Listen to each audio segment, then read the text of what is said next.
Shalom Bapak Ibu, saudari-saudara dan anak-anak, juga semua kita yang saya kasihi di dalam Kristus Yesus. Saya PDPMI Tumanggor mengucapkan selamat datang dan selamat beribadah. Tuhan Yesus memberkati. Saudara, minggu ini kita sudah memasuki bulan kelima di tahun 2022, tentu saja semua karena anugerah Tuhan. Kita sebagai anak-anak Tuhan selalu bersyukur, tetap bersandar kepada Kristus yang memberi kemenangan bagi kita melalui kebangkitannya. Hari ini kita ada perjamuan kudus. Kita sehidangan dengan Kristus melalui perjamuan kudus. Bapak, Ibu, dan semua, selain kita mempersembahkan hati dan pikiran, kita juga mempersiapkan hosti dan anggur perjamuan di tempat kita masing-masing. Jikalau tidak ada hosti dan anggur perjamuan, boleh Bapak Ibu menyediakan roti atau biskuit dan air putih. Firman Tuhan minggu ini dilayani Gembala Sidang Pendeta Renaldo Panggabean dengan tema hidup yang berkemenangan. Mari kita bersaat teduh, kita fokus beribadah. Kita duduk tenang menikmati hadirat Tuhan melalui ibadah kita. Kita berdoa. Bapa yang baik, Bapa yang di surga, dikuduskanlah namamu. Kami umat-Mu datang beribadah kepada Tuhan. Kami bersyukur atas kasih dan rahmat-Mu bagi kami. Kami berterima kasih untuk penyertaan-Mu bagi kami sepanjang minggu ini. Tuhan, Engkaulah Tuhan kami yang menyelamatkan hidup kami. Melalui ibadah ini, kami memuji, menyembah-Mu ya Tuhan, karena Tuhanlah yang layak disembah. Terima kasih Tuhan. Kami berdoa, berkati seluruh penata layanan yang bertugas. Berkati hamba-Mu Pendeta Renaldo Panggabean yang menyampaikan firman Tuhan kepada kami. Karena kami tahu melalui firman-Mu itulah yang membawa kami, memampukan kami supaya kami hidup dalam berkemenangan. Kami juga sebentar lagi sehidangan dengan Tuhan melalui perjamuan kudus. Tuhan, Engkau memberkati setiap kehidupan kami. Tuhan, kami berdoa juga buat setiap jemaat-Mu yang susah, berbeban berat, yang sakit, dan terikat oleh kuasa jahat. Tuhan Yesus, Engkau yang menolong. Tuhan Yesus, Engkau yang menyembuhkan kami. Tuhan Yesus, Engkau yang melepaskan setiap kami. Ampuni kami Tuhan atas segala salah dan dosa-dosa kami. Tuhan pulihkan kami dan Tuhan berkati kami. Pimpin dan berkati ibadah kami pada pagi hari ini dari awal sampai selesainya. Hanya di dalam satu nama, yaitu Tuhan Yesus Kristus, kami berdoa dan mengucap syukur. Haleluya. Amin.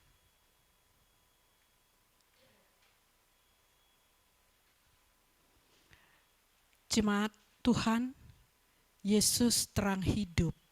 Dia menjadi perisai kita di setiap waktu. Yesus sumber kemenangan dan harapan kita. Hanya di dalam nama-Nya.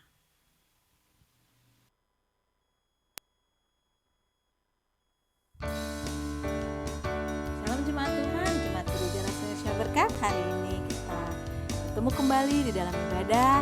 Kita memuji Tuhan, meninggikan nama Yesus. Hanya di dalam nama Tuhan ada keselamatan. Firman terangi jalanku,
pengharapan.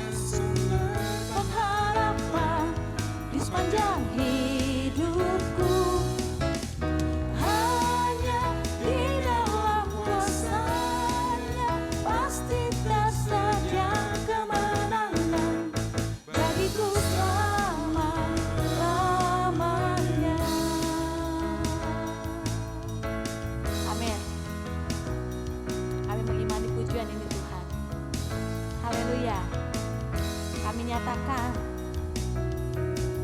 dalam nama-Nya ada pengharapan, dalam kuasa-Nya kemenangan.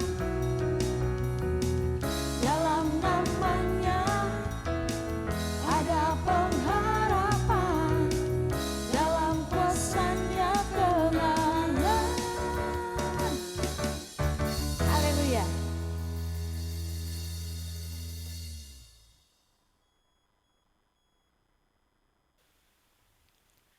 Bapak Ibu, saya mengundang kita bangkit berdiri bersama-sama. Kita mau membaca ayat bertanggapan. Setiap orang yang percaya bahwa Yesus adalah Kristus, lahir dari Allah, dan setiap orang yang mengasihi Dia yang melahirkan, mengasihi juga Dia yang lahir daripadanya. Inilah tanda bahwa kita mengasihi anak-anak Allah, yaitu apabila kita mengasihi Allah serta melakukan perintah-perintahnya. Sebab inilah kasih kepada Allah, yaitu bahwa kita menuruti perintah-perintahnya. Perintah-perintahnya itu tidak berat. Sebab semua yang lahir dari Allah mengalahkan dunia. Dan inilah kemenangan yang mengalahkan dunia, iman kita. Siapakah yang mengalahkan dunia Selain daripada Dia yang percaya bahwa Yesus adalah anak Allah. Amin. Silakan duduk kembali Bapak Ibu. Pada mulanya adalah firman. Firman itu bersama-sama dengan Allah. Dan firman itu adalah Allah. Segala sesuatu oleh Dia dan tanpa Dia tidak ada suatu pun yang telah jadi dari segala yang telah dijadikan.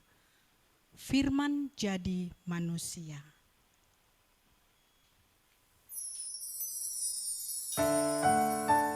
Kita membuka hati kita untuk mendengarkan kebenaran firman Tuhan. Biarlah firman Tuhan menjadi rema di dalam kehidupan kita. Amin. Firman jadi manusia, diam di antara kita. Ada hidup terang bagi manusia. Engkau datang bagi kepunyaanmu.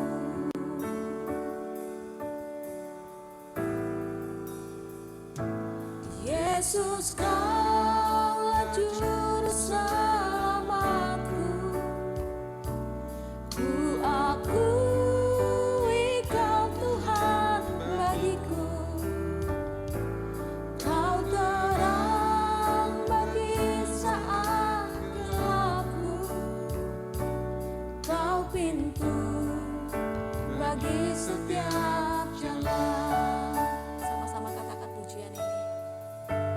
Firman jadi manusia, diam di antara kita. Ada hidup terang bagi manusia. Engkau datang bagi kepunyaanmu. Yesus, Kaulah juru selamatku. Yesus, Kaulah juru selamatku.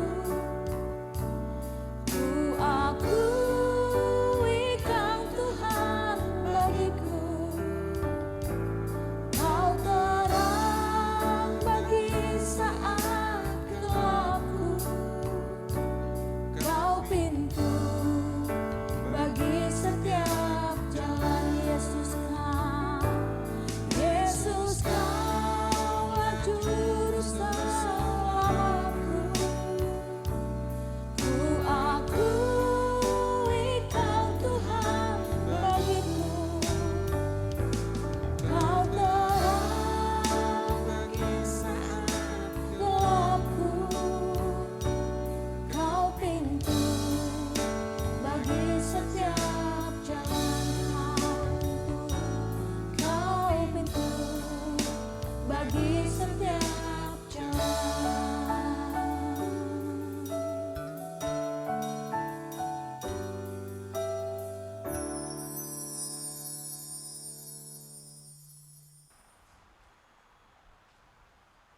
Shalom, Bapak-bapak, Ibu-ibu, saudara-saudariku, dan anak-anak yang saya kasih dalam Tuhan Yesus.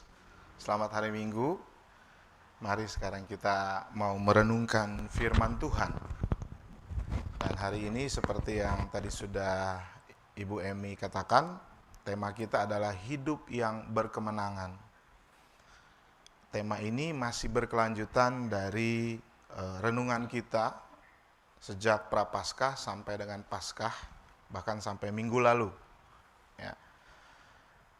Mari saudara-saudaraku, kali ini saya nggak pakai PowerPoint, jadi saya sangat berharap saudara-saudara untuk siapkan Alkitab saudara di depan saudara. Kita akan banyak menggali firman Tuhan. Ya. Jadi nanti saudara boleh buka di sana di saat saya membaca beberapa ayat yang mendasari renungan kita pagi ini. Untuk pertama kali mari kita baca, saudara buka dari 1 Yohanes 2 ayat 1 sampai 6. 1 Yohanes 2 ayat 1 sampai 6. Saya akan bacakan bagi saudara. Saudara perhatikan ya. Lembaga Alkitab Indonesia memberi judul Kristus Pengantara Kita. Anak-anakku, hal ini kutuliskan kepadamu supaya kamu jangan berbuat dosa. Namun, jika seorang berbuat dosa, kita mempunyai seorang pengantara pada Bapa, yaitu Yesus Kristus yang adil. Dan ia adalah pendamaian untuk segala dosa kita, dan bukan untuk dosa kita aja, tetapi juga untuk dosa seluruh dunia. Dan inilah tandanya bahwa kita mengenal Allah, yaitu jikalau kita menuruti perintah-perintahnya. Barang siapa berkata, aku mengenal dia, tetapi tidak menuruti perintahnya, ia adalah seorang pembohong. Dan di dalamnya tidak ada kebenaran. Tetapi, barang siapa yang menuruti firman-Nya, maka di dalam orang itu sungguh sudah sempurna kasih Allah. Dengan itulah kita tahu bahwa kita ada di dalam Dia. Barang siapa mengatakan bahwa ia ada di dalam Dia, ia wajib hidup sama seperti Kristus telah hidup. Mari kita berdoa. Bapa dalam surga, kami sudah membaca dan mendengar Engkau bersabda. Dan saat ini kami mau merenungkannya, Roh Kudus pimpin kami, pimpin hamba yang akan juga memimpin renungan ini dengan Roh-Mu yang kudus, begitu juga dengan semua jemaat Tuhan. Tuhan berkati. Biarlah tidak ada pesan dan berkat dari Tuhan yang terlewat dalam hidup mereka pada jam-jam ini. Di dalam nama Tuhan Yesus, kami mengucap syukur dan siap untuk menerima kebenaran. Haleluya, amin. Saudara-saudaraku yang saya kasih dalam Tuhan Yesus, sedikit latar belakang, ini adalah surat Yohanes. Siapa yang tulis kira-kira? Ada yang mau nebak? Tebak aja, salah juga nggak apa-apa. Ya Yohanes lah, tulisannya Yohanes ya. Tapi apa yang membedakan 1 Yohanes ini dengan kitab Injil Yohanes? Ya, kalau kitab Injil Yohanes namanya kitab Injil ya. Jadi itu menceritakan tentang Injil, kabar baik, yaitu Yesus Kristus. Jadi Yohanes ini kan muridnya Tuhan ya. Dan ketika Yesus mati, lalu bangkit naik ke surga, maka Yohanes ini memberitakan kabar baik itu. Dan salah satunya dia menulis surat. Nah, ini adalah surat yang ditulis Yohanes kepada jemaat. Di dalam kitab ini nggak dijelaskan kepada siapa. Kalau Paulus kan jelas ya, kepada jemaat di Korintus, kepada di Filipi, Galatia, dan lain sebagainya. Tetapi ini sebenarnya untuk semua gereja pada saat itu. Dan terutama adalah gereja-gereja yang beranggotakan jemaat Kristen asal Yahudi. Ya, itu hanya sebagai latar belakang. Jadi penulisnya adalah Yohanes, murid daripada Kristus. Ya, dan genre, jenis dari surat ini adalah epistel ya. Epistel itu artinya surat-surat dari Rasul Paulus, rasul-rasul. Kenapa Yohanes menulis surat ini? Sebenarnya dari 1 Yohanes 1 sampai 1 Yohanes 3 ada 2 inti. Ya, saudara harus mengerti latar belakangnya lagi. Yang penting sebagai dasar kita di dalam membaca. Jadi kalau kita sudah ada setting, kita akan mengerti. Ya, sebenarnya Yohanes menulis surat ini karena pada saat itu ada krisis di jemaat-jemaat Kristen di situ. Ada 2 krisis yang utama. Krisis yang utama, yang pertama adalah masalah doktrin di dalam gereja. Ya, jadi di dalam gereja itu sudah banyak pengajar-pengajar yang salah, yang sesat, ya, yang kebablasan, ya, dibilang kita sudah diselamatkan karena kasih karunia sehingga kita tidak perlu lagi memikirkan untuk tidak berbuat dosa.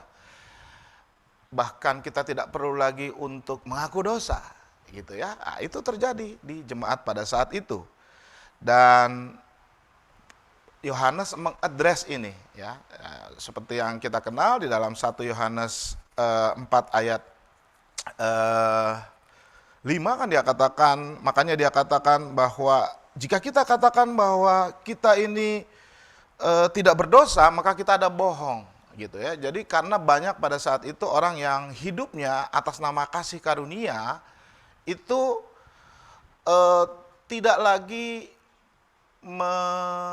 menganggap kebenaran atau hukum Tuhan sebagai sesuatu yang harus mereka pikirkan dalam hidup kita. Ini adalah orang-orang yang istilahnya adalah antinomians. Jadi yang pertama, Paulus menunjukkan surat ini karena memang ada masalah di dalam doktrin gereja-gereja pada saat itu, ya. Dan juga banyak juga ajaran-ajaran sesat yang masuk ke dalam gereja. Tetapi masalah yang kedua juga yang Yohanes soroti adalah masalah perilaku. Jadi doktrinnya salah, tapi perilakunya juga salah.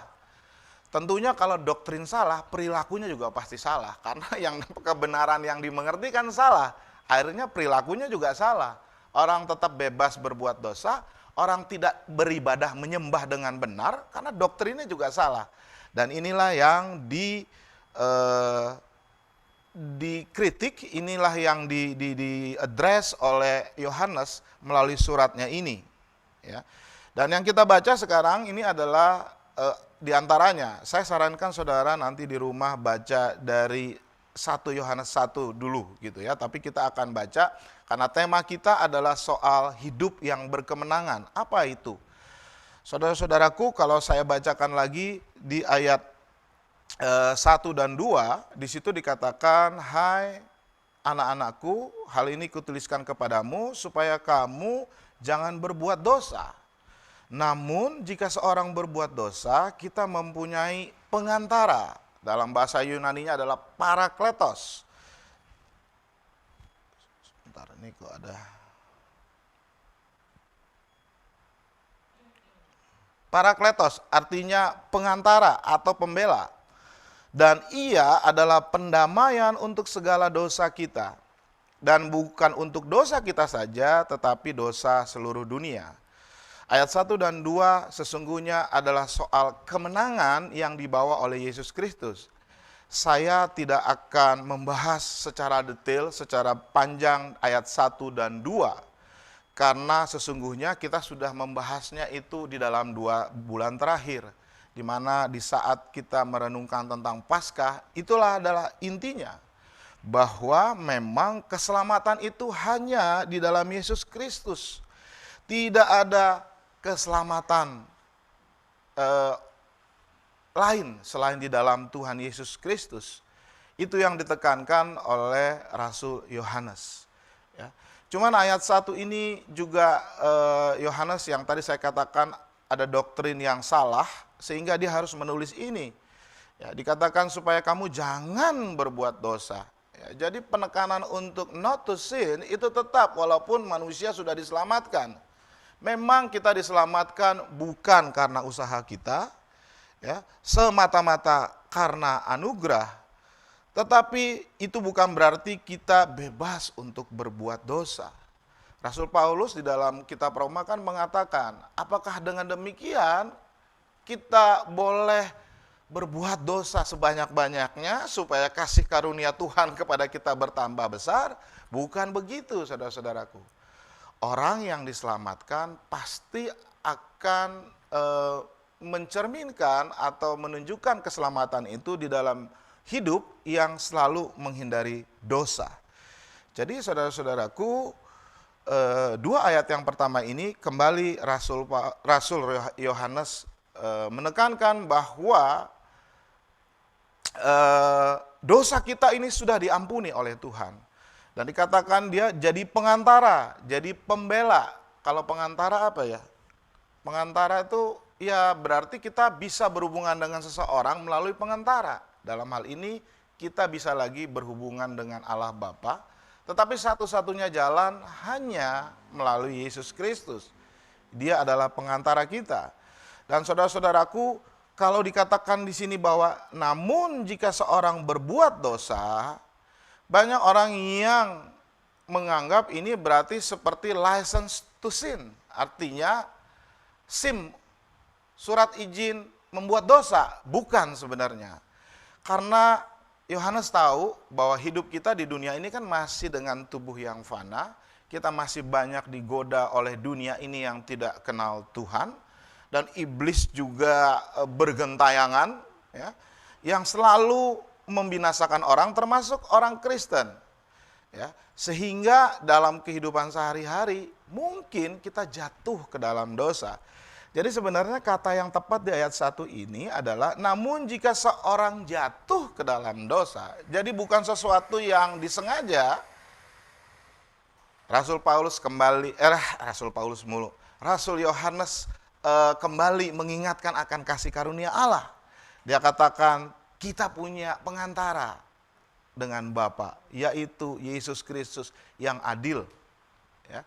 Jadi itu intinya, ya. Ini mengingatkan lagi untuk renungan kita yang lalu-lalu, ya, bahwa Yesus adalah satu-satunya juru selamat, satu-satunya pengantara, bukan saja untuk dosa orang Kristen, tetapi ayat 2 yang terakhir dikatakan untuk dosa seluruh dunia. Dan saudaraku, tetapi kita juga harus berhati-hati, dosa seluruh dunia bukan automatically, ya. Artinya pengampunan dari Tuhan itu tersedia bagi seluruh orang yang mau percaya kepada Dia. Ya, jadi harus orang yang mau percaya kepada Dia, baru dia bisa diselamatkan. Ya, kalau nggak otomatis orang yang nggak percaya itu diselamatkan. Oleh karenanya sekali lagi saya ingin menghimbau saudara, ya, untuk yang masih ragu-ragu mungkin, ya, mari jangan keraskan hatimu, percayalah kepada Tuhan Yesus. Lalu saudara-saudaraku, dan ini yang akan kita bahas secara penting, yaitu yang ayat ketiga sampai 6. Sekali lagi saya bacakan. Dan inilah tandanya bahwa kita mengenal Allah. Ya, ini dikatakan adalah tanda bahwa kita mengenal Allah, yaitu jikalau kita, ada yang baca bersama saya? Jikalau kita menuruti perintah-perintahnya. Ya. Barang siapa berkata, aku mengenal Dia, tetapi tidak menuruti perintahnya, adalah seorang pendusta, dan di dalamnya tidak ada kebenaran. Jadi saudara-saudaraku, untuk menuruti, saudara harus baca firman. Saudara harus menuruti firman. Ya. Bagaimana saudara bisa menuruti perintah Tuhan kalau baca firman aja enggak gitu, ya. Tetapi barang siapa yang menuruti firman-Nya, di dalam orang itu sungguh-sungguh sudah sempurna kasih Allah. Dengan itulah kita ketahui bahwa kita ada di dalam Dia. Dan barang siapa mengatakan bahwa ia ada di dalam Yesus, ia wajib hidup sama seperti Kristus telah hidup. Saudara-saudaraku, saya perlu klarifikasi lagi di sini, saudara-saudaraku. Ini adalah soal ketaatan, obedience, taat kepada firman Tuhan, taat kepada perintah Tuhan. Jadi sebenarnya saudara-saudaraku, keselamatan yang kita terima itu sangat berkaitan dengan ketaatan. Kita bisa aja berkata bahwa kita diselamatkan. Tetapi kalau kita tidak taat, maka itu hanya ucapan bibir. Belum tentu hatinya itu diselamatkan. Saudara-saudaraku, kita nggak bisa menilai orang ya. Sesungguhnya kalau kita mau jujur, kita tidak bisa menilai orang pasti orang ini diselamatkan atau tidak. Yang tahu pasti adalah Tuhan, betul? Ya, orang bisa yakin katakan saya sudah diselamatkan. Tetapi saudara-saudaraku, Yohanes hari ini mengasih tahu sebuah alat tes. Bagaimana orang ini benar-benar diselamatkan. Dia bisa melayani di gereja, dia bisa berkhotbah seperti saya, bahkan dia bisa menyembuhkan penyakit. Tapi apakah ini orang-orang benar-benar diselamatkan? Sesungguhnya hanya Tuhan yang tahu. Tapi kita bisa lihat dari buahnya. Yaitu buah apa? Buah ketaatan. Ya.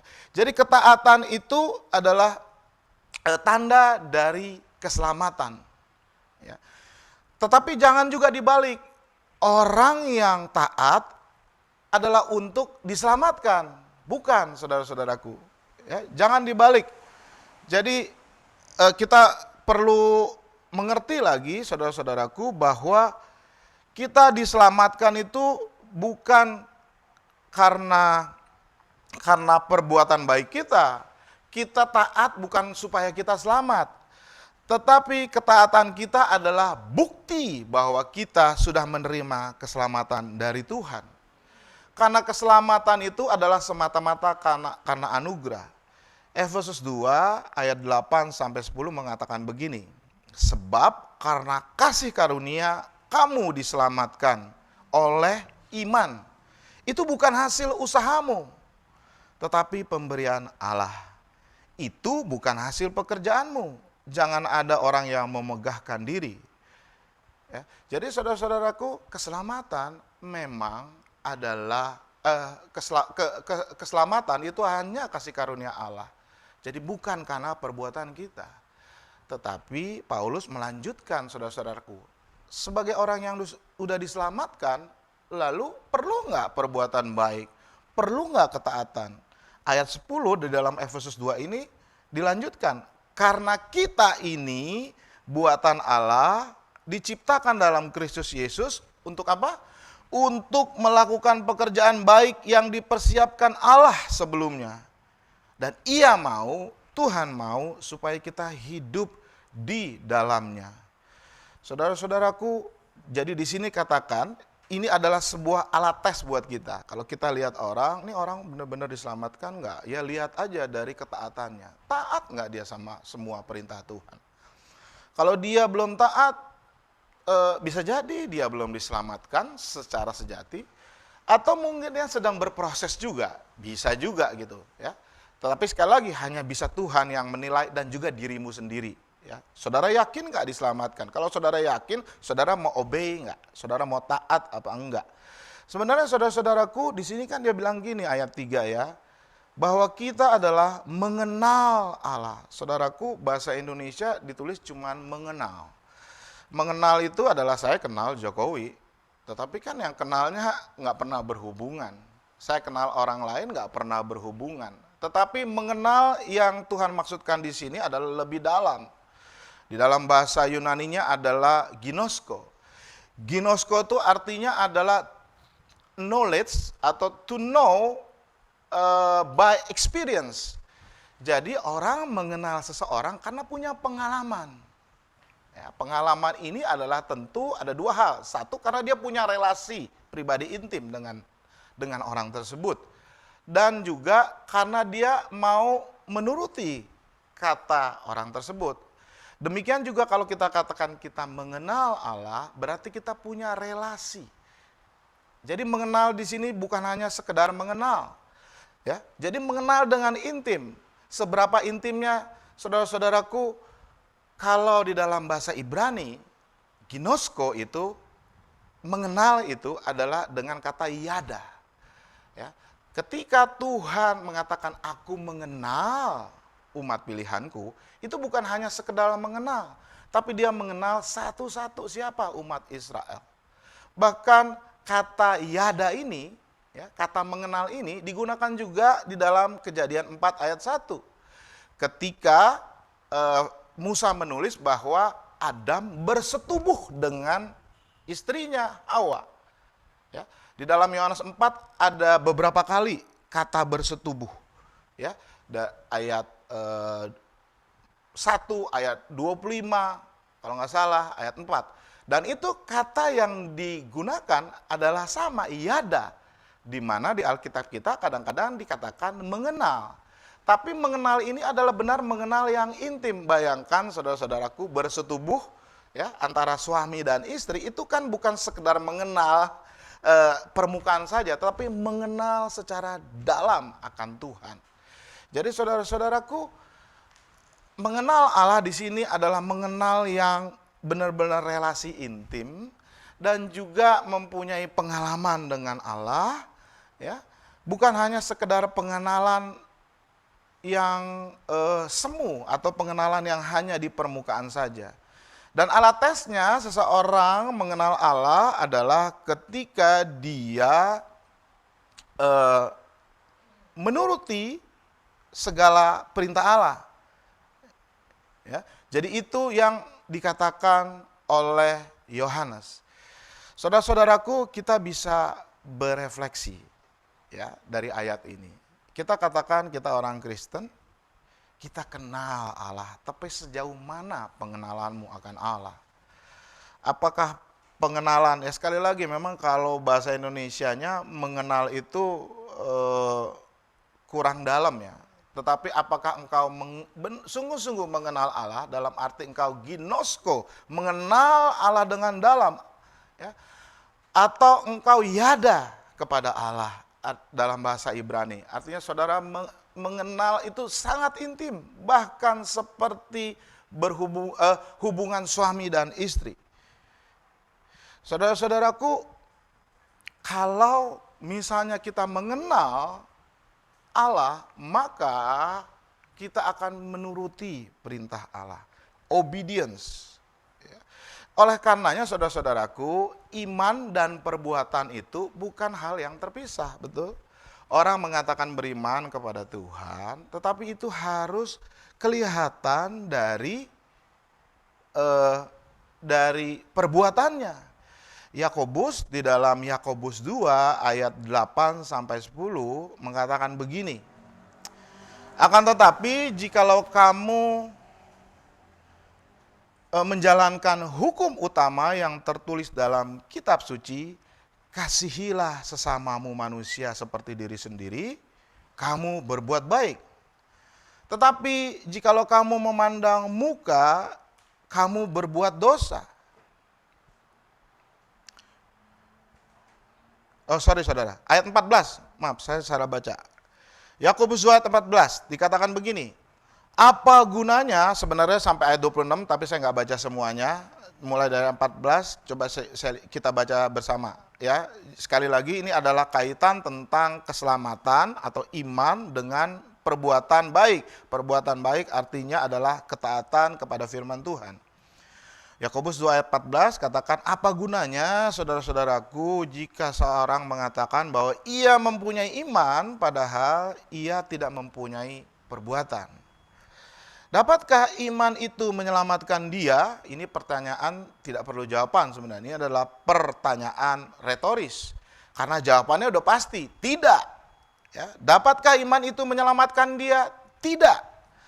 Jika seorang saudara atau saudari tidak mempunyai pakaian dan kekurangan makanan sehari-hari, dan seorang dari antara kamu berkata, selamat jalan ya, kenakanlah kain panas dan makan ya, jangan lupa makan sampai kenyang. Tetapi ia tidak memberikan kepadanya apa yang perlu bagi tubuhnya, apa gunanya itu? Jadi sebenarnya tegas sekali Yakobus katakan bahwa orang yang mempunyai iman, artinya orang yang mengenal Allah, ya, itu harus ada perbuatannya. Jadi antara iman dan perbuatan baik, itu adalah hal yang sangat berkaitan erat dan tidak bisa dipisahkan. Selalu belajar barengan. Jadi ketika kita menyatakan kita beriman, tetapi kita setengah-setengah di dalam melakukan firman Tuhan, atau paling tidak, kalaupun masih setengah, tidak kelihatan usaha, ya, kita tidak menuruti hari ini, tapi besok nggak menuruti lagi. Besoknya lagi nggak menuruti lagi. Saudara-saudaraku, iman yang seperti itu patut dipertanyakan oleh kita. Tetapi Tuhan tahu pasti. Tuhan tahu pasti iman orang itu. Ya. Jadi saudara-saudaraku, sekali lagi, ya, kalau kita katakan kita beriman, kita mengenal Allah, maka alat tesnya cuma satu. Maukah kita obey, taat kepada firman Allah? Dan Yesus juga membuat ini jelas, ya, bahwa ketaatan adalah sebuah alat tes akan cinta kita atau pengenalan kita akan Allah.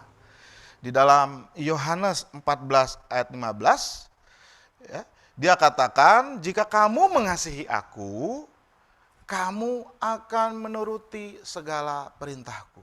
Sekali lagi, dikatakan, jikalau kamu mengasihi aku, kamu akan menuruti segala perintahku.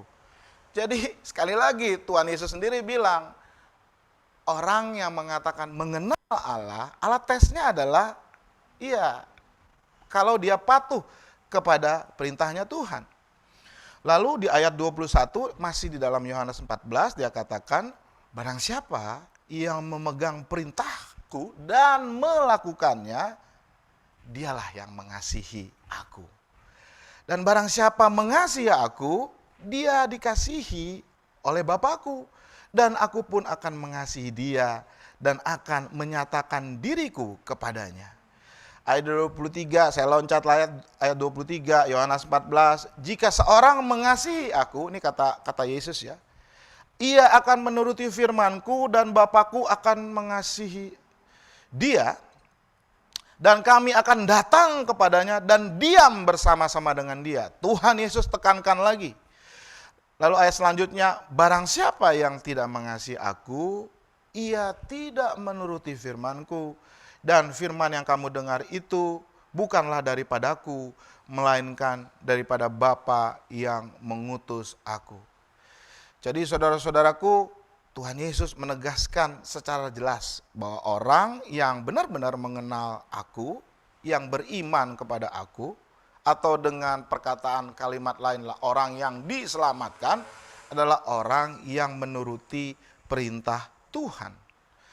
Di dalam Yohanes 15 ya, ayat 8 sampai 10, Tuhan Yesus juga bilang begini, dalam hal inilah Bapakku dipermuliakan, yaitu jika kamu berbuah banyak, dan dengan demikian kamu adalah murid-muridku.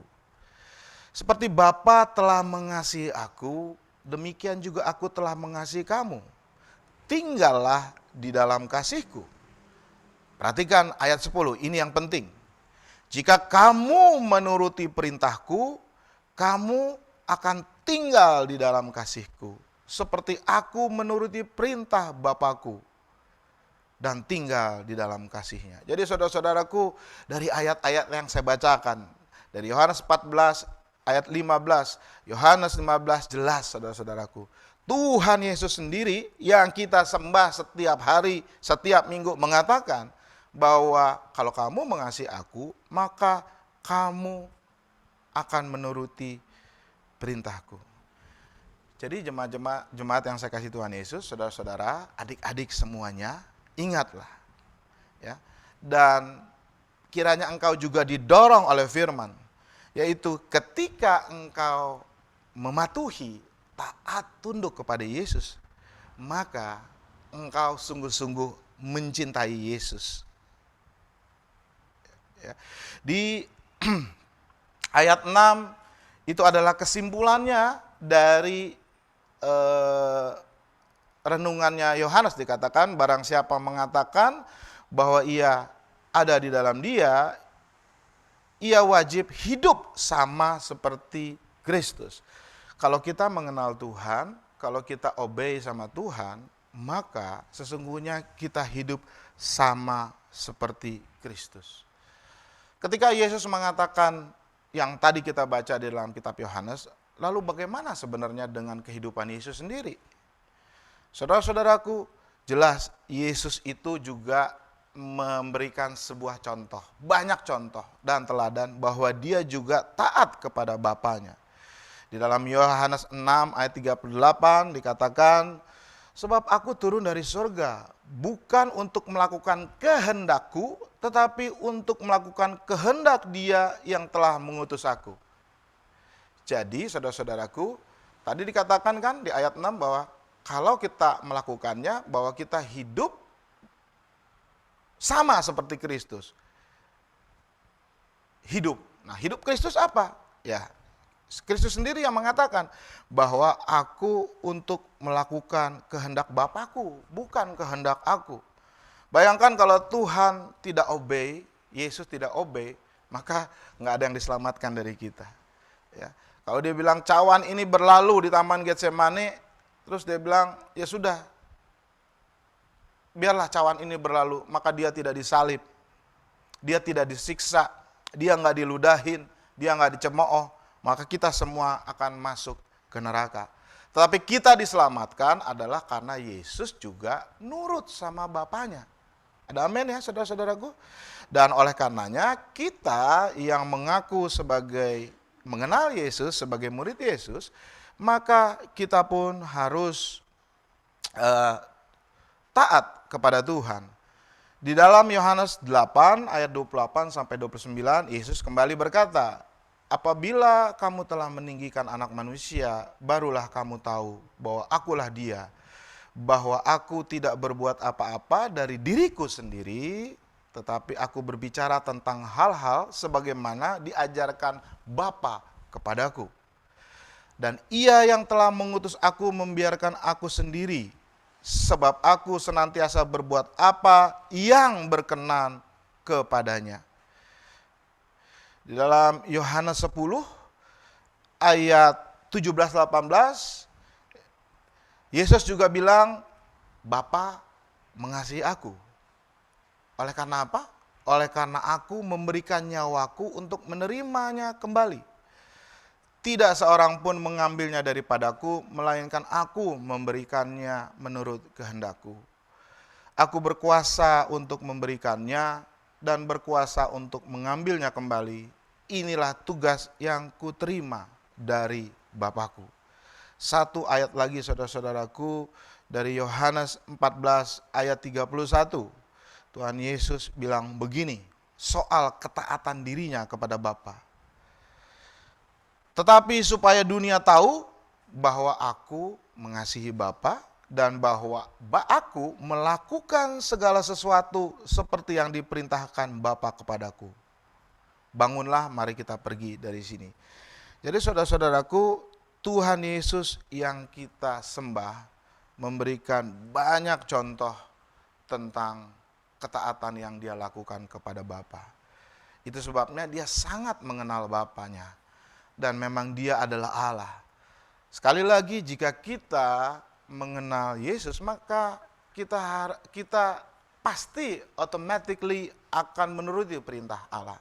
Gak mungkin kita mengatakan kita mengasihi Allah, tapi kita tidak mau menuruti perintahnya.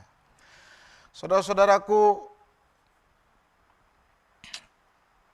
itu sebabnya saudara-saudaraku, banyak Tuhan Yesus pernah mengatakan begini kan, banyak orang yang mengatakan dia mengenal aku, tapi sebenarnya aku gak mengenal dia. Benar ya? Di dalam Matius Tuhan katakan begitu, bahwa banyak orang yang udah berkhotbah, orang yang membuat mujizat, dan lain sebagainya, ya, perbuatan-perbuatan rohani yang melayani seperti saya, seperti Bu Emi tadi, Bu Emi dan semua yang lain melayani Tuhan.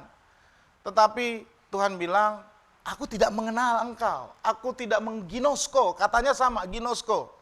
Cuman mungkin parsingnya beda. Dibilang, mengenal, kenapa? Ya karena engkau tidak menuruti perintahku. Apa perintahmu? Dia bilang, ada orang yang membutuhkan pertolongan. Engkau tidak pernah melihat, memperhatikan janda-janda dan anak yatim. Jadi saudara-saudaraku, ini adalah peringatan. Tetapi yang terakhir, saudara-saudaraku, Rasul Yohanes di dalam kitabnya juga mengatakan bahwa ketaatan itu selain sebagai tanda kita mengasihi Allah, sebenarnya ada rewards, ada upah yang Tuhan berikan kepada kita ketika kita taat kepada Tuhan. Artinya ada sesuatu yang penting yang akan kita dapat di dalam hidup kita ketika kita taat kepada Tuhan. Yang pertama adalah ketaatan itu adalah kunci untuk mendapatkan sukacita. Di dalam Yohanes 15 ayat 10 sampai 11 yang tadi sudah kita baca, jikalau kamu menuruti perintahku, kamu akan tinggal di dalam kasihku, seperti aku menuruti perintah Bapakku dan tinggal di dalam kasihnya. Semuanya itu, perhatikan ayat 11, kukatakan kepadamu, supaya sukacitaku ada di dalam kamu, dan sukacitamu menjadi penuh. Jadi ketika kita taat, yang pertama adalah upahnya adalah sukacita akan menjadi penuh. Yang kedua adalah soal keselamatan. Keselamatan bukan hanya di surga, tetapi hidup kita di dunia ini juga akan mengalami keselamatan atau akan mengalami keamanan dari Tuhan. Di dalam 1 Yohanes 2 ayat yang ke-17 dikatakan, dunia ini sedang lenyap dengan segala keinginannya. Tetapi orang yang mengenal Allah atau yang melakukan Allah tetap hidup sampai selama-lamanya. Ya. Yang pertama tadi, kalau kita obey, maka sukacita kita menjadi penuh, keselamatan kita menjadi sesuatu jaminan dari Tuhan. Dan kemudian yang berikutnya, yang ketiga, ketaatan kita sesungguhnya adalah kesaksian kita kepada dunia ini. Di dalam Yohanes 14 ayat 31, Tuhan Yesus katakan begini kepada murid-muridnya. Supaya dunia tahu bahwa aku mengasihi Bapa dan bahwa aku melakukan segala sesuatu seperti yang diperintahkan Bapa kepadaku. Bangunlah, marilah kita pergi dari sini. Jadi saudara-saudaraku, ketika kita taat akan perintah Yesus, ya, perintah firman Tuhan, bukan hanya di gereja, bukan hanya di kegiatan-kegiatan gereja, ya, kunjungan, rapat majelis, doa malam, tetapi juga dalam kehidupan kita sehari-hari, maka kita sudah menjadi saksi, ya, akan Kristus. Jadi saudara-saudaraku, itu adalah upah yang akan kita dapatkan ketika kita taat kepada Tuhan. Ya, bahwa yang pertama adalah sukacita akan menjadi penuh, keselamatan kita terjamin, dan ini adalah sarana kita untuk bersaksi bagi dunia ini. Dan saudara-saudaraku, sebagai penutup dari khotbah ini, ada satu buku yang cukup baik yang saya mau perkenalkan bagi saudara. Mungkin saudara ada yang sudah tahu, tapi ini adalah buku tentang mengenal Allah, Knowing God, yang ditulis oleh tokoh Injili yang bernama J.I. Packer. Secara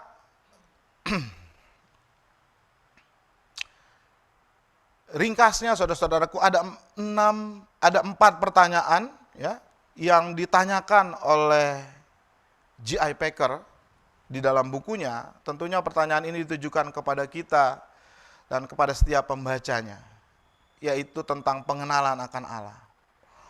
Yang pertama adalah saya bacakan, pertanyaan pertama, kenapa Allah menciptakan manusia? Jawabannya, untuk mengenal Dia. Inilah hidup yang kekal itu, yaitu bahwa mereka mengenal Engkau satu-satunya Allah yang benar dan mengenal Yesus Kristus yang telah Engkau utus. Yohanes 17 ayat 3. Pertanyaan yang kedua, Kalau begitu apa hidup yang kekal itu? Jawabannya adalah pengenalan akan Allah. Ya. Masih di ayat yang sama tadi, dikatakan hidup yang kekal adalah dalam Yohanes 17 ayat 3 bahwa mereka mengenal Engkau adalah satu-satunya Allah yang benar. Lalu pertanyaan ketiga yang diungkapkan oleh J.I. Packer adalah, apa yang paling disenangi Tuhan dalam diri manusia? Jawabannya pengenalan akan Dia.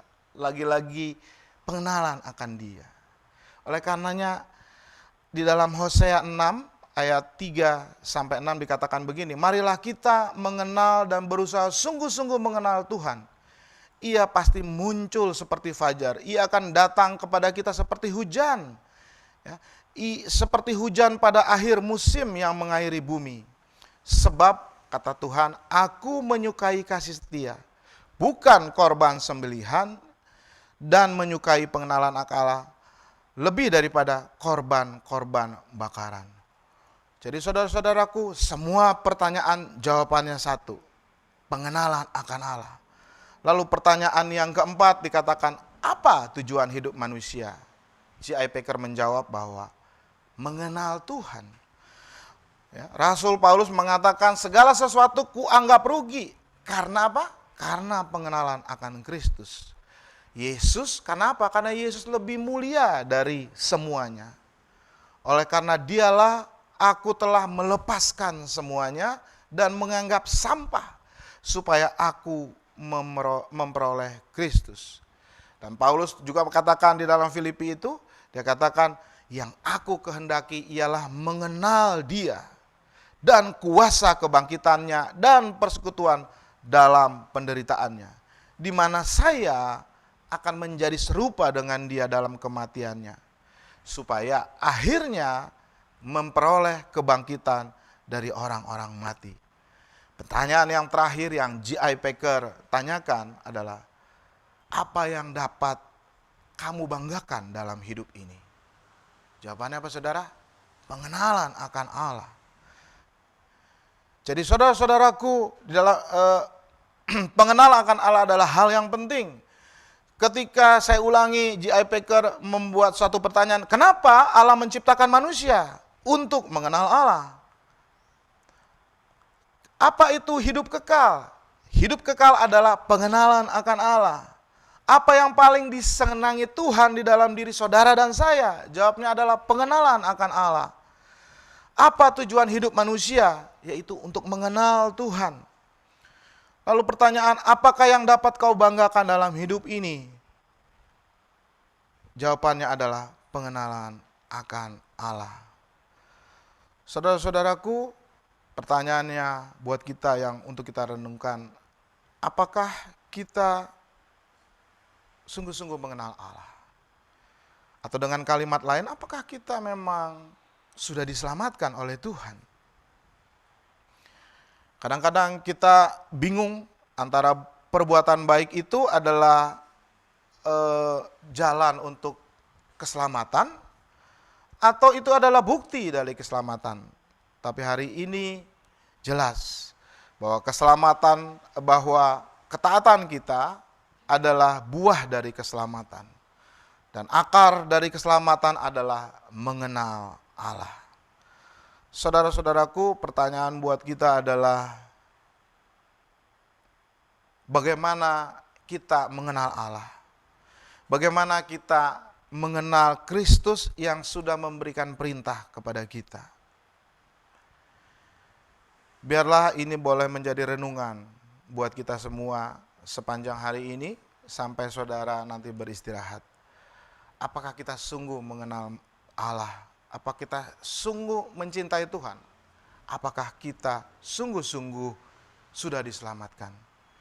Dan hari ini Tuhan mengatakan kepada kita satu alat tes, yaitu apakah kita mengenal Allah dan menuruti perintahnya. Amin. Bapa dalam surga, kami mengucap syukur hari ini Engkau sudah mengingatkan kami. Yesus sudah menang, victory in Jesus. Dan kalau hidup kami mau juga berkemenangan, Maka pertanyaannya adalah, apakah kami sungguh-sungguh mengenal Engkau? Dan pertanyaan berikutnya adalah, kalau kami mengenal Engkau, terlihatkah itu di dalam ketaatan kami, di dalam melakukan segala sesuatu yang sudah Engkau perintahkan, yang kami baca setiap hari, yang kami dengar setiap minggu, apakah itu sudah kami lakukan? Atau itu hanya sampai di pikiran kami saja, tidak pernah masuk ke dalam hati kami, sehingga kami sesungguhnya belum mengenal Engkau. Oh Tuhan, kami mohon anugerah dan belas kasihan Tuhan bagi hamba dan semua saudara-saudaraku yang kekasih. Kami ingin mengenal Engkau lebih dalam lagi. Roh Kudus, singkapkanlah dirimu kepada kami setiap hari, supaya semakin hari kami boleh semakin mengenal Tuhan dan semakin menuruti perintah-Mu. Saat ini kami juga mau mempersiapkan diri untuk menyambut perjamuan yang sudah Tuhan sediakan bagi kami. Engkau sudah memerintahkannya bahwa lakukanlah ini setiap kamu mengingat aku. Kamu lakukan ini untuk mengingat aku, bahwa tubuhku sudah tercabik-cabik sebagai ganti dari tubuhmu yang harusnya dicabik-cabik karena dosa. Sekalipun aku tidak berdosa, kata Tuhan Yesus. Darahku sudah tercurah untuk menyucikan engkau, untuk membersihkan seluruh penyakit dosa di dalam hidup kami. Oleh karenanya, terima kasih ya Tuhan, Engkau sudah mengundang kami. Kami sekarang mau menyiapkan hati dan pikiran kami untuk menyambut tangan Tuhan yang memberikan roti dan anggur yang adalah tubuh dan darah Kristus, supaya kami selalu mengingat akan pengorbanan-Mu di kayu salib. Di dalam nama Yesus kami berdoa. Saudaraku, siapkan hosti dan anggurmu di tempat, tapi yang lebih terutama, saudara siapkan hati saudara. Sedikit saja saudara-saudaraku, saya akan membacakan dasar dari perjamuan kudus kita. Saudara-saudaraku, perjamuan kudus di Gereja Rasul Indonesia Berkat ditujukan bagi mereka yang sudah menerima Yesus Kristus sebagai Tuhan dan Juru Selamatnya. Rasul Paulus memberikan petunjuk bagi kita di dalam kita menyambut ajakan Tuhan untuk sama-sama makan dengan Dia.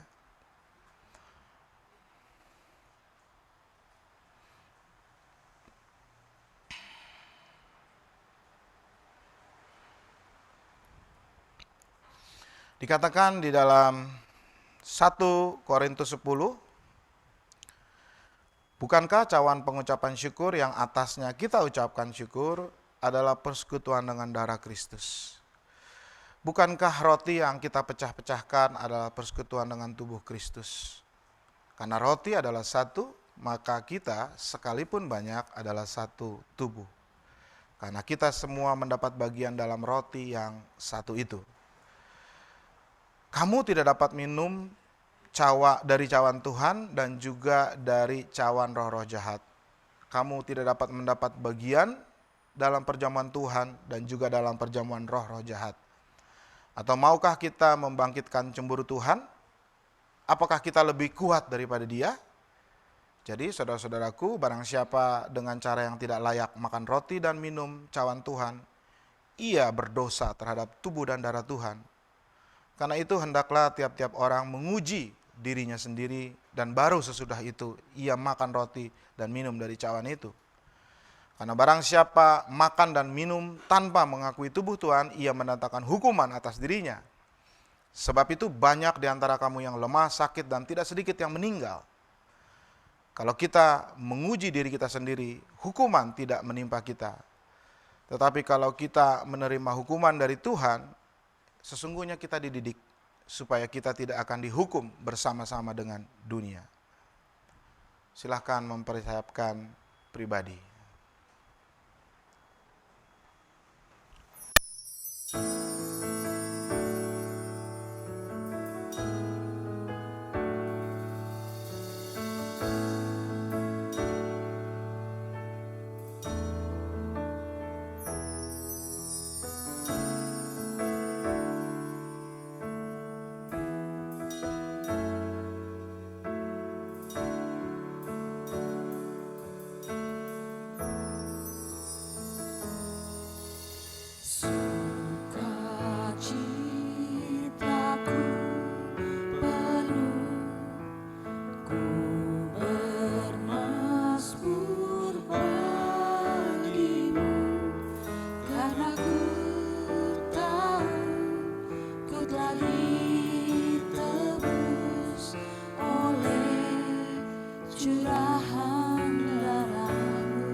berkemenangan oleh curahan darah-Mu.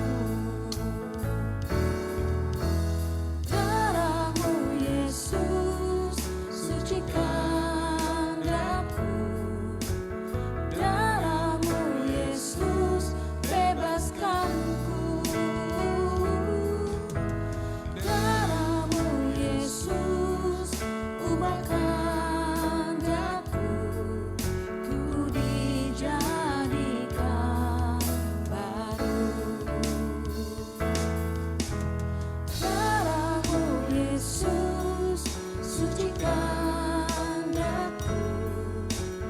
Darah-Mu Yesus bebaskanku. Darah-Mu Yesus ubahkan daku. Ku dijadikan baru.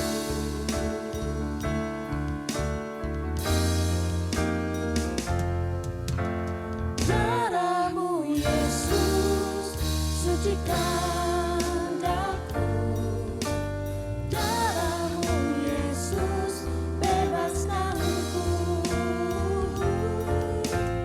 Darah-Mu Yesus ubahkan daku. Ku dijadikan baru. Ku dijadikan baru. Ku dijadikan baru.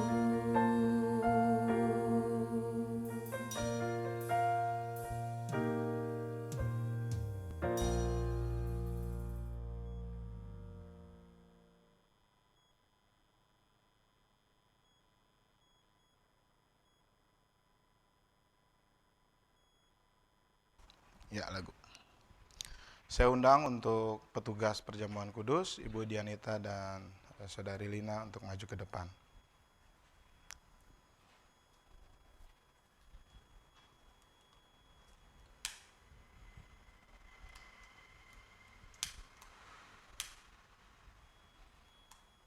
Mari kita berdoa.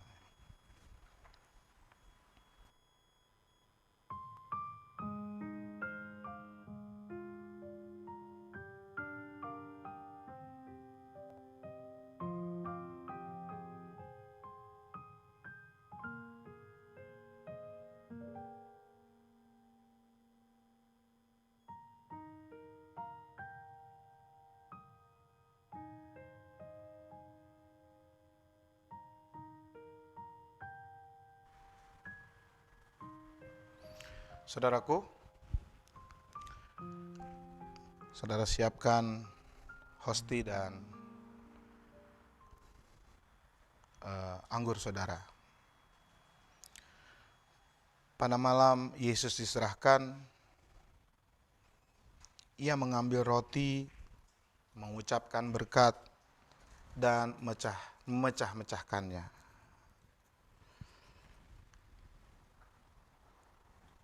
Lalu memberikan kepada murid-muridnya dan berkata, ambillah, ambillah. Inilah tubuhku. Dan sesudah itu ia mengambil cawan. Lalu dia mengucap syukur dan dia berkata, inilah darahku, darah perjanjian yang ditumpahkan bagi banyak orang.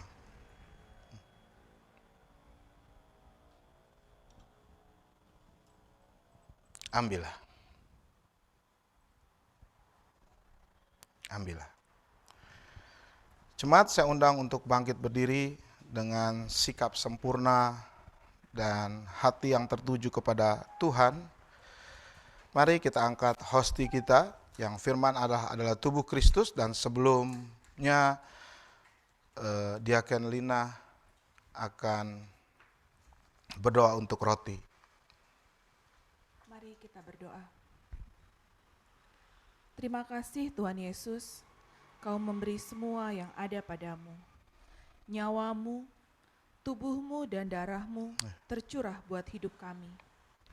Kami angkat roti yang oleh firman Allah dibentuk menjadi tubuh Tuhan Yesus Kristus.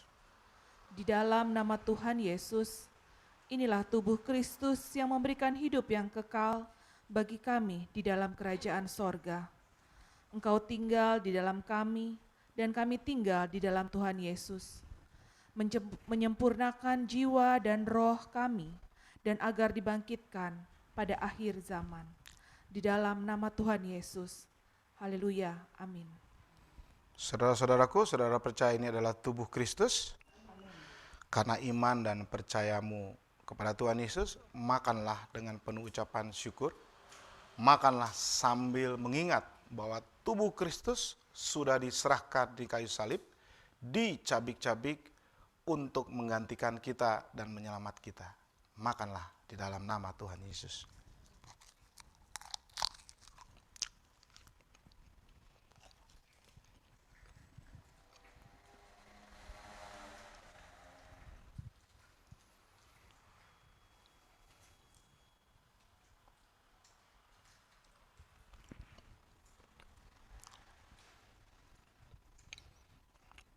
Mari kita angkat anggur cawan kita ke atas, tanda kita meninggikan darah Kristus. Dan sebelumnya saya minta Diaken Dianita untuk berdoa.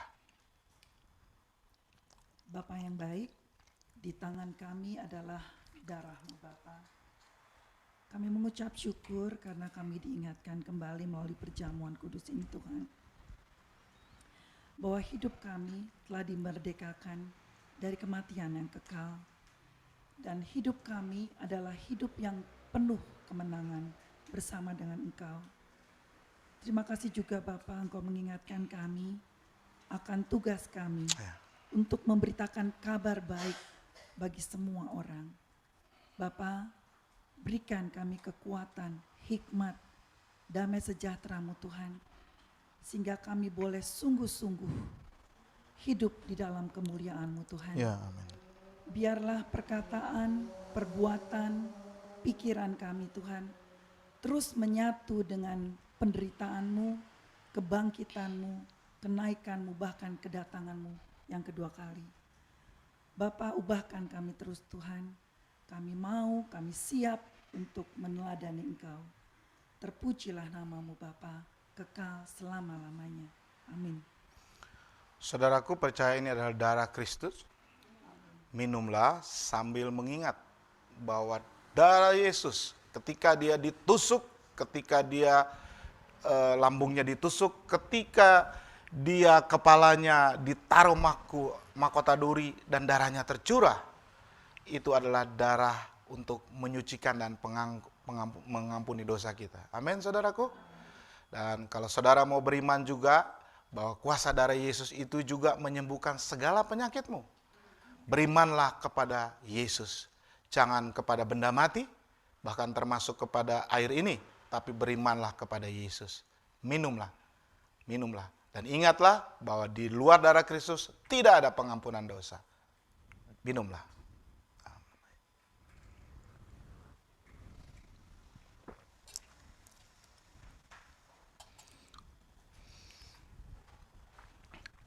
Sebab setiap kali kamu makan roti dan minum cawan ini, kamu memberitakan kematian Tuhan sampai Ia datang. Amin. Mari kita memuji kebesaran Tuhan.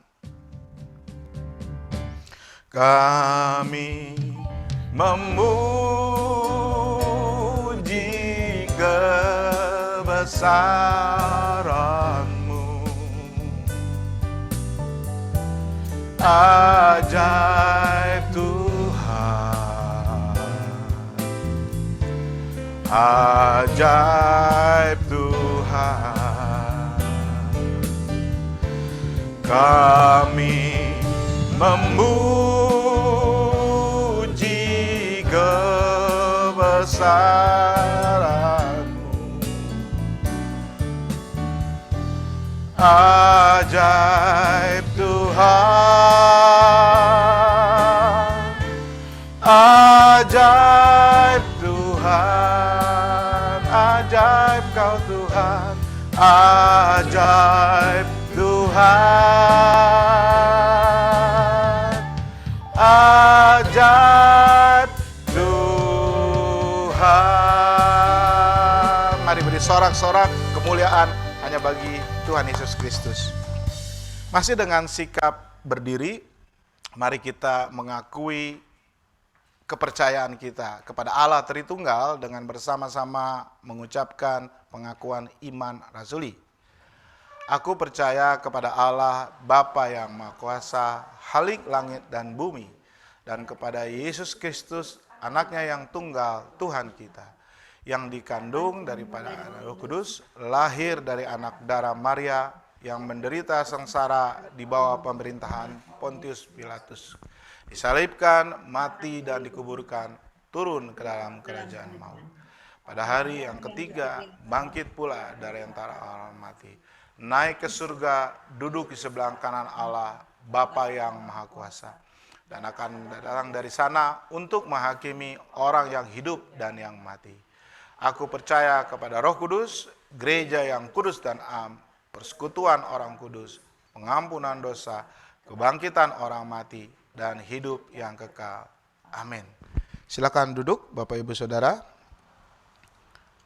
Tiba saatnya kita akan melengkapi ibadah kita, penyembahan kita kepada Tuhan hari ini dengan memberikan persembahan yang terbaik kepada Tuhan. Dan ingatlah firman Tuhan dari 1 Tawarik 29 ayat 17 yang berbunyi, "Kami tahu ya Allah bahwa Engkau adalah penguji hati dan berkenan kepada keikhlasan. Maka aku pun mempersembahkan semuanya itu dengan sukarela dan tulus ikhlas. Dan sekarang umat-Mu yang hadir di sini telah kulihat memberikan persembahan sukarela kepadamu dengan sukacita." Mari jemaat yang dikasihi Tuhan, berikan yang terbaik bagi Tuhan.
Mari kita berdoa buat persembahan.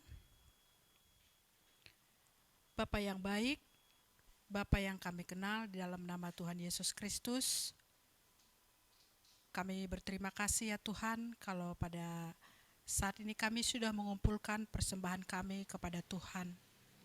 Tuhan Yesus, berkatilah setiap tangan-tangan yang sudah memberikan persembahan, baik itu persembahan kolekte, persembahan ucapan syukur, persembahan persepuluhan, juga pemeliharaan rumah Bapa. Tuhan kiranya menggantikan berlipat kali ganda bagi setiap jemaat Tuhan yang sudah memberikan persembahan kepada Tuhan. Terima kasih ya Tuhan, biarlah Tuhan terus memberkati seluruh jemaat Tuhan yang mengikuti ibadah pada saat pagi hari ini. Di dalam nama Yesus kami berdoa dan mengucap syukur. Amin. Bapak Ibu, terima kasih kami ucapkan kepada setiap persembahan yang sudah diberikan. Tuhan Yesus memberkati setiap usaha pekerjaan keluarga Bapak Ibu. Tiba saatnya kita masuk dalam pengumuman. Yang pertama, untuk ibadah raya minggu depan, tanggal 8 Mei pukul 10, kita melalui YouTube yang akan dilayani oleh hambanya pelayan firman Tuhan Pendeta Horas Sihaan dengan tema melayani dengan cara Allah. Pengumuman yang kedua, renovasi gereja atau gedung gereja kita saat ini yang masih berjalan, yang dimulai dari tanggal 20 Februari kemarin. Puji Tuhan, itu adalah kasih karunia Tuhan. Mohon doa dan dukungan jemaat atas renovasi gedung ibadah ini yang saat ini dalam proses berlokasi di Ruko Golden Plaza Fatmawati. Kami sangat terbuka jika jemaat tergerak dan bersedia mendukung proses renovasi gedung ibadah yang baru dalam bentuk apa saja, misalnya bahan bangunan, cat, bahan interior, wallpaper, perlengkapan sound, termasuk dana. Silakan menghubungi majelis dan pengurus Gereja Rasuli Indonesia Berkat. Kami mengucapkan terima kasih, Tuhan Yesus memberkati. Ini foto-foto gereja kita saat ini, setiap ruangan-ruangannya yang sudah dibangun atau direnovasi, kita melihat sudah mulai kelihatan beberapa persen, mungkin tinggal beberapa persen lagi akan selesai.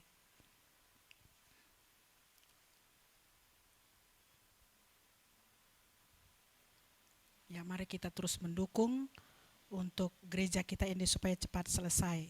Ya, Bapak Ibu, bagi setiap Bapak Ibu yang mau pelayanan konseling pribadi ataupun kunjungan, pelayanan penyerahan anak, pelayanan baptisan, pernikahan ataupun kedukaan, dukungan doa, silahkan menghubungi kami melalui nomor telepon atau hotline di 0819 2807 0901.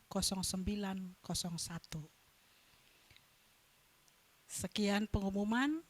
Sebentar lagi kita akan mengakhiri ibadah kita. Saya serahkan kepada hambanya Bapak Gembala kita. Ya, terima kasih Ibu Emi.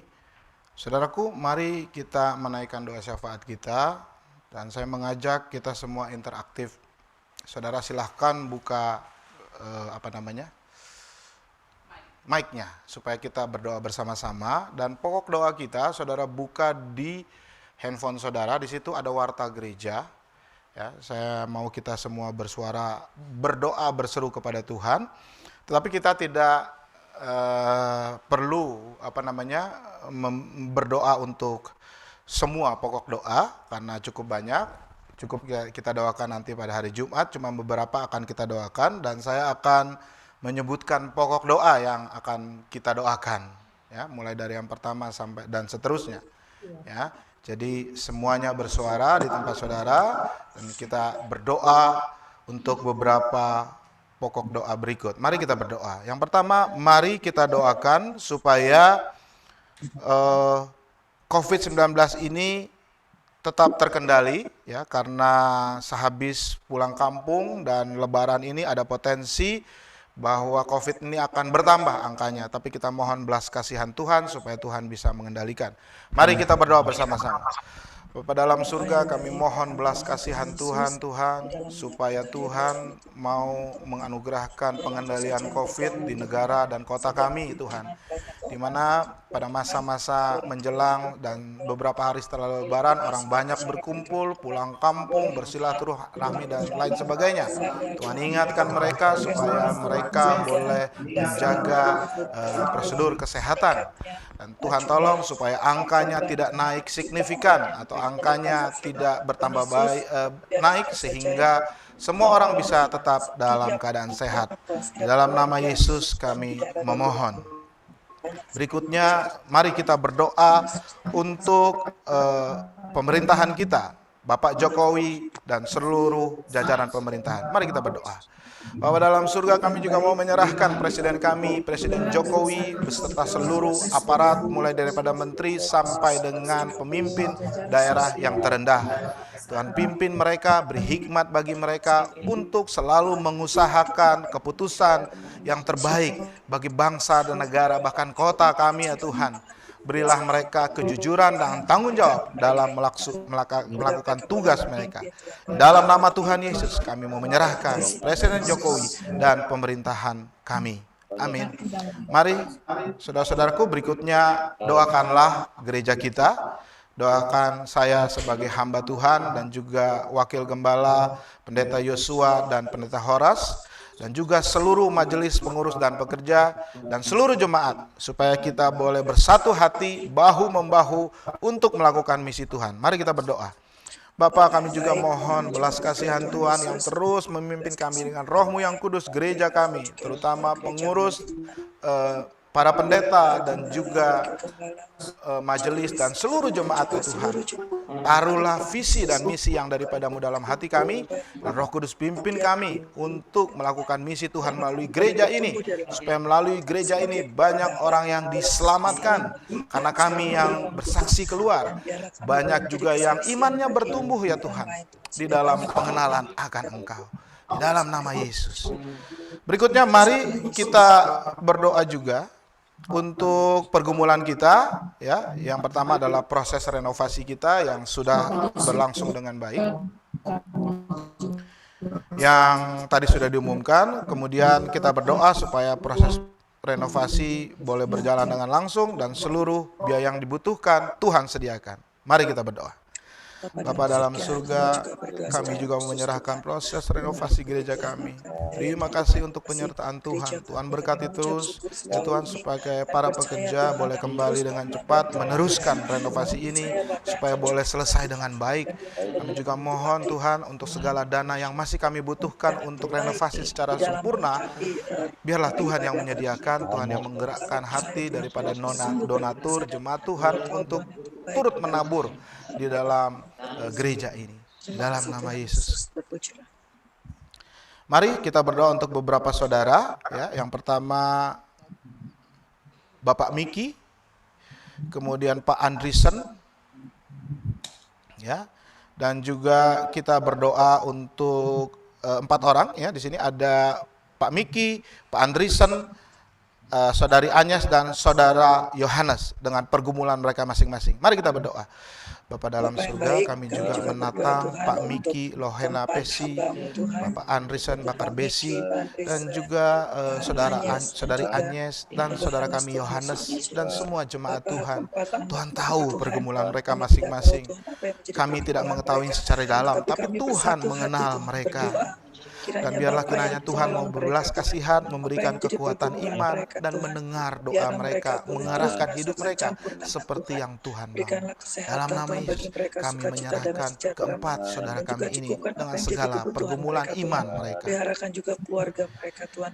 Biarlah mereka boleh terus menjadi kesaksian, Tuhan, di tempat di mana Tuhan tempatkan mereka. Dan saudara-saudaraku, mari kita berdoa untuk saudara-saudara kita yang sakit. Kalau saudara tahu ada saudara-saudara yang sakit, silakan sebutkan namanya dalam mulut saudara. Yang ada di sini adalah Ibu Ruth Neti Sinaga dan Pak Deden Manurung, Mari kita berdoa untuk Ibu Ruth dan Pak Dede dan semua yang dalam keadaan sakit saat ini. Bapa dalam surga, Engkau adalah pencipta kami, Engkau tahu seluruh organ tubuh kami. Dan kami mau menyerahkan saudara-saudara kami yang sakit di dalam tangan-Mu, supaya kuasa-Mu yang menyembuhkan mereka. Ibu Ruth, Neti Sinaga, Pak Deden Marpau, dan semua saudara kami yang tidak kami ingat, tetapi mungkin saat ini mereka sedang berbaring di rumah ataupun di rumah sakit karena sakit penyakit. Apapun sakit penyakit mereka, Tuhan anugerahkan kekuatan dan sukacita dalam hatinya dan juga kesabaran. Dan Tuhan berkati tubuhnya melalui obat, tangan-tangan dokter, makanan yang mereka makan, sehingga kuasa Tuhan menyembuhkan mereka. Dalam nama Yesus kami mohon kesembuhan dari Tuhan. Lalu kita berdoa bagi saudara-saudara kita yang baru berulang tahun, Pak Fani Kuncoro, Pak Bambang, Hazel, adik Hazel, Pak Andre, Ibu Esther, dan Saudara Andrew. Mari kita berdoa. Kalau ada yang berulang tahun, saudara ingat, doakan mereka. Kita berdoa. Bapa dalam surga, terima kasih untuk umur yang sudah Kau tambahkan satu lagi untuk Pak Fani, Pak Bambang Santoso, adik kami Hazel, anak kami Hazel, dan Pak Andre Kusoy, Ibu Esther Sulaiman, dan Andrew Panggabean. Tuhan, Engkaulah yang menilik mereka satu persatu di dalam apa yang mereka lakukan, di dalam pergumulan mereka, di dalam kehidupan mereka sehari-hari ya Tuhan, baik itu sebagai pekerja, sebagai pengusaha, bahkan sebagai anak ya Tuhan. Tuhan tahu diri mereka masing-masing dan kami mau menatang mereka semua ini kehidupan ke depan di dalam pimpinan tangan Tuhan. Terima kasih ya Tuhan untuk berkat-Mu atas mereka. Akhirnya saudara-saudaraku, mari kita berdoa seperti doa yang diajarkan oleh Tuhan Yesus.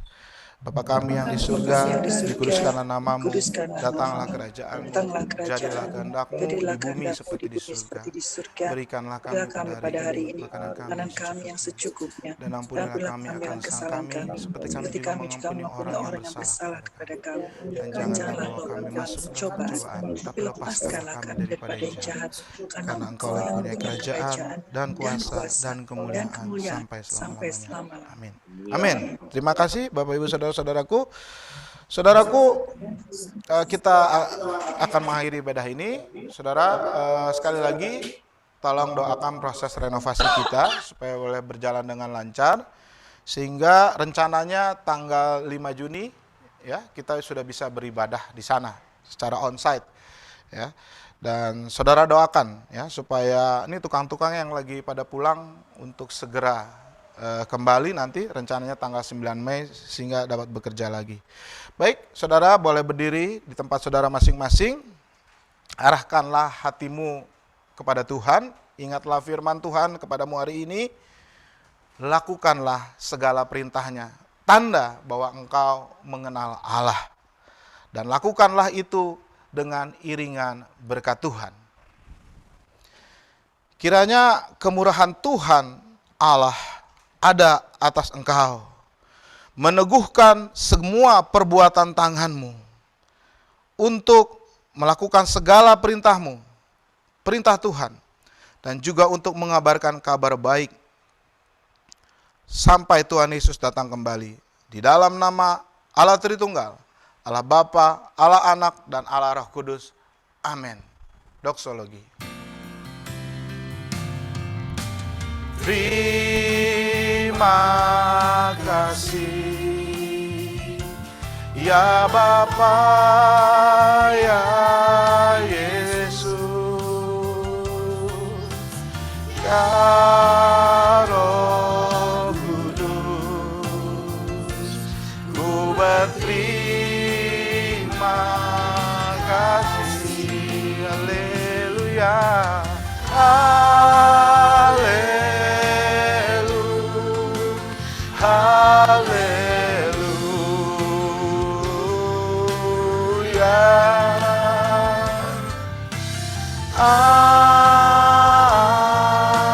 Amin.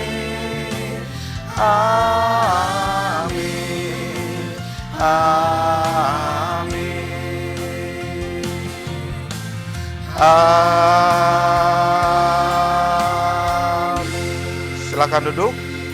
Silakan bersaat teduh sejenak.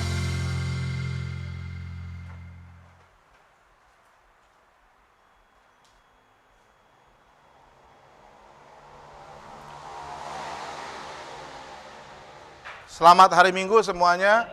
Selamat berlibur. Yang berlibur, Tuhan Yesus memberkati. Happy Sunday. Selamat hari Minggu. Pada minggu. Hari Minggu.